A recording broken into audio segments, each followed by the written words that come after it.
সভাপতি, এই হচ্ছে 5ই আগস্ট আমাদের যে ছাত্র জনতার উপরে যে আপনার হামলা মামলা হয়েছে, অস্ত্র এবং গুলি কিনার টাকায় দুজনকে দিয়েছে এই আবুল কালাম। আপনি কথা বলবেন না, আওয়ামী লীগের দালালি করতে চেষ্টা করা, আওয়ামী লীগের দালালি করতে তারা বিএনপি কি করে বিএনপি কোন পদে আছে কোন পদে আসামি যেন ছাড়া না পাই, আসামি যেন ছাড়া না পাই, আসামি 5ই আগস্ট আসামি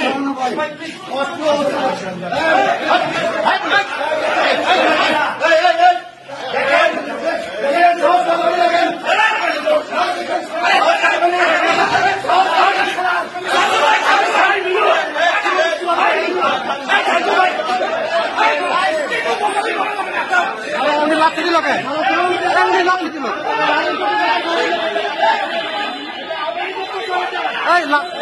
লাঠি দিল কেন উনি লাঠি দিল